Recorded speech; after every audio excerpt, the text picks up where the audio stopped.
በስተመጨረሻ አብርሽና ሩታ በድጋሜ ሊሞሸሩ እንደሆነ ዝርዝር መረጃዎች ከቡታጅራ እየተሰሙ ይገኛሉ። ከሰሞኑ ለ15 ቀናት ያህል አብርሽ የመፍዘዙ ውጤት ከሩታ ጋር አዲስ ህይወትን ለመጀመር ሄርሜላን በሲስተም ከህይወቱ ለማስወጣት የሄደበት ርቀት እንደሆነ በዝርዝር መረጃዎች ተደርሶበታል። እንዲሁም ደግሞ ከሰሞኑ አብርሽ ለሩታ ቤተሰቦች ሽምግልና እንደ አዲስ ልኮ እንደ አዲስ ፍቅርን ህይወትን ሀብለው ሊጀምሩ እንዲሁም ደግሞ ልጃቸውን ልዑሌን በጋራ ሊያሳድጉም እንደሆነ መረጃው ተሰምቷል። ከዚህ ሁሉ ጀርባ በተለይ ለ3 ሳምንት ያህል አብርሽ ፈዟል እያልን እንድንናገር ያደረገን ሩታና አብርሽን በውስጥ ተታርቀው ሚስጥራቸው አሁን አንዳንድ ቦታ ላይ እየወጣ እንዳለም እየሰማን የምንገኘው ከጀርባ ሁሉ ያለው ታሪክ እጅግ ያልተጠበቀ ነው።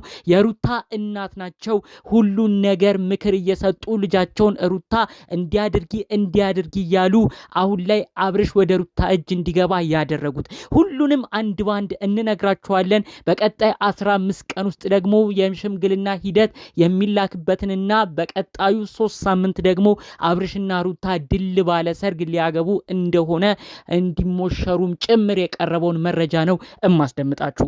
ሰላም ውድ የሀገሬ ልጆች፣ በተለያዩ ዓለም ሀገራት የምትገኙ በያላችሁበት ሰላማችሁ ይብዛልኝ። የአብርሽና ሩታ የጋራ ወዳጅ የሆናችሁ የእውነት እናንተን የሚያስደስት ዜና ነው ይዤ የመጣሁት። አንድ ባንድ እንድትሰሙኝ የነሱን አንድ መሆን የሚያስደስታችሁ ደግሞ እባካችሁ ቪዲዮ ላይክ አድርጋችሁ ብዙ ሰው ጋር የመረጃ እንዲደርስ እንድታረጉልኝ ነው በማክበር እምጠይቃችሁ። እንግዲህ አብርሽና ሩታ እንዲስማሙ በተለይ ደግሞ ሩታ ከትንሽ ጊዜያቶች በፊት እንግዲህ አብርሽ ወደ ሄርሜላ መሄዱን አስመልክቶ በጣም ድብርት ውስጥ ገብታ ነበር። አብርሽ ከእጅ ወጣ ብላ ብዙ ተጸጽታ ነበር። ከነዳኒ ጋር ገጥማም አብርሽን ወደ ህይወቷ የመለሰች መስሏት የማይገቡ ነገሮችን እያደረገች ጭራሽ አብርሽ ከእጇ እንዲርቅ አድርጋ ነበር። ታስታውሳላችሁ ብዬ አስባለሁ። የራቁት ፎቶና ቪዲዮን ሁሉ እነዳኒን ምክር ተቀብላ የማይሆን አካሄድን ስትሄድ ነበር። ታዲያ እንግዲህ ሩታ ካለፈው ወር ጀምሮ ከእናቷ ጋር መደወል እንደጀመረች እናቷንም ደውላ ስታማክር እናትየውም ያሏት አንቺ ሴት ከሆንሽ ብልጥ ሁኚ፣ ሴት ልጅ ብልጥ ነው መሆን ያለባት። እስቲ ተመልከቺ ሄርሜላ ካንቺ ቅፍ ካንቺ እጅ እንዴት ፈልቅቃ ወስዳ ሰላማዊ ኑሮ ሰጠችው ተብላ እንድትመሰገን እንደሆነች። ስለዚህ አንቺም ይሄንን ማድረግ አያቅትሽም።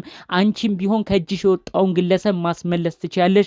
ለሁሉ ነገር ግን መድኃኒቱ ያንቺ ጸባይኛ መሆን፣ ያንቺ ጥሩ መሆን፣ ያንቺን አብርሽ ወደ ቤት መመለስ ያንቺ ትልቁ መለኪያ ነው የሚሆነው። ጸባይሽን አስተካክለሽ ሄርሜላ እንደቀማቸው አንቺም ጸባይሽን መልሰሽ ኑሮሽን ትዳርሽን አስመልሽ ብለው እንግዲህ የሩታ እናት ቀድሞ መክረዋል። ምን አይነት ነገር እንዳደረገች ባይታወቅም አብርሽን እንግዲህ አሁን በፍቅር እንዲያዝ ወደ እሷ ድጋሚ እንዲከንፍ ነው እያደረገች የሚገኘው። ታዲያ አብርሽም ወደ ሩታ ለመመለስ ብዙ አዝማሚያዎችን አሳይቷል። መፍዘዙ ግን እውነት አፍዝዘው አይደለም ሩታ የተመለሰው። ይህንን ነገር እየፈዘዘ እያለ እንዳለ ሁሉ ነገር የሚያስመስለው ሄርሜላ ቀስ በቀስ ከህይወታቸው እንድትወጣ አብርሽ ፈዞ ነው እንደዚህ ያለው እንጂ ሄርሜላን ጠልቷት አይደለም እየተባለ ሄርሜላም እንግዲህ እንዳትጨቃጨቀው በሲስተም ነው እንግዲህ እሷን ወደ ጎን እያደረገ የሚገኘው። በአጠቃላዩ ግን ከሩታ ጋር ስለተስማማ ሩታ ጸባዩን ስላስተካከለች ከሩታ ጋር በቃ በጣም ፍቅርም ስላለው እኔ ከሩታ ጋር ህይወትን እቀጥላለሁ፣ ሩታ ጸባዩን ካስተካከለች እኔም ደስተኛ ነኝ ብሎ እንግዲህ አብርሽም ሩታም እንደተስማሙ መረጃውን ሰምቻለሁ። ነገር ግን ሄርሜላን እንደዚህ ህይወታችሁን ውስጥ የገባችሁን በሲስተም ነው ማስወጣት ያለብን ብለው እዚህ ሁሉ ድራማ ውስጥ እንደገቡም ነው መረጃውን እየሰማው የሚገኘው። በቀጣይ ደግሞ እንግዲህ የሩታ እናት የመከሩት ምንድነው? አሁን አብርሽን ወደ እጅሽ አስገብተሻል፣ ቀጣዩ እርምጃሽ መሆን ያለበት አጠናክረሽ ቀለበትሽን አድርገሽ ትዳራችሁን ፍቅራችሁን አድሳችሁ በክብር ልንሞሽራችሁ እንፈልጋለን። ውጪ ዱባይ ተጋብተሽ ነው እስካሁንም ያላማረልሽ። አሁን በቤተሰብ ተመርቆ እኛም መርቀን አብርሽና ሩታ ተጋቡ ተብሎ እልል ተብሎ አንድ ላይ እንድትኖሩም ነው እንድናረጋችሁ የፈለግነው ብለው ነው እንግዲህ የሩታ እናት ከጀርባ ሆነው አንድ በአንድ ለልጃቸው ሩታ እየደወሉ በስልክ ሁሉን ነገር እየነገሩ ሩታን እየመከሩ የሚገኘው ማለት ነው። አሁን አብርሽን አሳምነውታል።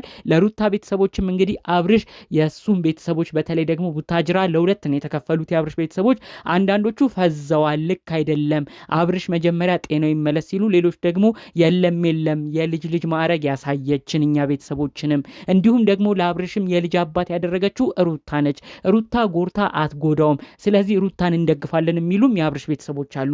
ታዲያ እንግዲህ የሩታ ቤተሰቦች እነዚህን የአብርሽ ቤተሰቦችን ፈልገው በተለይ ደግሞ ሩታን የሚያከብሯትን የአብርሽ ቤተሰቦች ፈልገው እንግዲህ እነዛ ቤተሰቦች ለሩታ የሩታ ቤተሰቦች ሽምግልና እንዲሄዱ በቀጣይ 3 ሳምንት ሽምግልና እንዲቀመጡ ከዛ በመቀጠል ደግሞ እንግዲህ ያ የሽምግልና ፕሮግራም ባለፈ በሳምንቱ ደግሞ አብርሽና ሩታ ድል ባለ ሁኔታ ሊጋቡም እንደሆነ ሰርጋቸውም ሁሉም ህዝብ አውቆት መጋባታቸው ኦፊሻል ሆኖ በቤተሰብ ተመርቀው ኑሮን ሀብለው ሊጀምሩ እንደሆነ ነው በዝርዝር መረጃውን እየሰማሁት። እጅግ ከማመን በላይ ነው የሆነብኝ ይሄ ጉዳይ።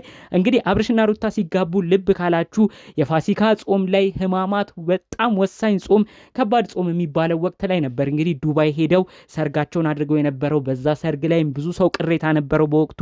ይሄ የማይሰምር ሰርግ ነው፣ ይሄ የማይቀጥል ሰርግ ነው፣ እንዴት በከባድ የጾም ጊዜ እንዴት ሰርግ ያደርጋሉ? በመቀጠል ቤተሰብ ወዳጅ በሌለበት፣ ጉልበት ስመው ባልወጡበት፣ ግንባራቸውን ተስመው ባልተመረቁበት እንዴት አይነት ሰርግ ነው ተብሎ እንግዲህ ብዙ ሰው ወቀሳ ሲያደርግ ነበረ።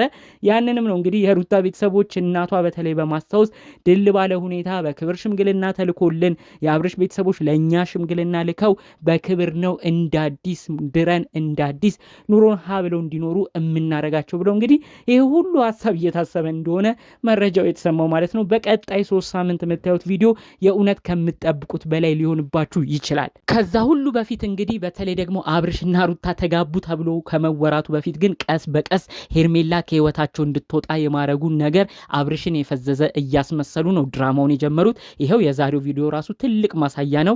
በጋብቻ ላይ ጋብቻ ስለማይፈቀድ ሄርሜላን በሲስተም ጠርተው ቀለበትሽን አውልቂ ብለው ቀለበቷን እንድታወልቅ ያደረጉት እዚህ ጋር ከሩታ ጋር አዲስ ህይወትን አዲስ ቀለበት ስነስርዓትን ስለሚያደርግ ነው። ተመልከቱ። አብርሽ የፈዘዘ መስሎ ምንም የማያውቅ መስሎ ሄርሜላም ጨክና እንዳታዝንበት ሄርሜላ ጨክና አንተ ምንድነው ሐሳብክ ብላ በአብርሽ አዝና አብርሽና ሩታን እንዳታለያያቸው አብርሽ የፈዘዘ መስሎ ይሄው የአርግ የተባለውን ነገር እንደሚያደርግ እየመሰለ የውስጡን ፍላጎቱን ሁሉንም አንድ ባንድ እያደረገ ነው። ቀለበቱን አስወልቋታል ማለት ነው። ይሄው ከሄርሜላ ቀለበት ስላወለቀ ደግሞ ወደ ሩታ ሊያደርግ ነው ማለት ነው። ተመልከቱ አካሄዶች ሁሉ እንዴት እየተወሳሰቡ እንደመጡ። እኛ አስቀድመን ተናግረን ነበር። አብርሽና ሩታ ልጅ ወልደዋል፣ ተለያይተው አይለያዩም፣ እባክሽ ሄርሜላ ወደ እነዚህ ሰዎች አትግቢ ብለን ነበር። ነገር ግን አብርሽና ሩታ በገዛ ፍቃዳቸው መለያየታቸው ተሰምቶ ነበር። ሄርሜላም በደንብ ከአብርሽ ጋር ኑሮን ሀብላ ለመጀመር እቅድ አውጥታ የነበረው ተመልሶ ደግሞ አብርሽ ወደ ሩታ ያመዘነ ይመስላል። እኛ አብርሽና ሩታ አንድ ቢሆኑ ደስ ይለናል፣ ልጃቸውን ልዑሌን በጋራ ያሳድጋሉ። ነገር ግን ሄርሜላንም ሩታንም ሁለቱም ጋር ተስፋ እየሰጠ አብርሽ ከእንግዲህ መወላወል እንደሌለበት ግን አስረግጬ መናገር እፈልጋለሁ።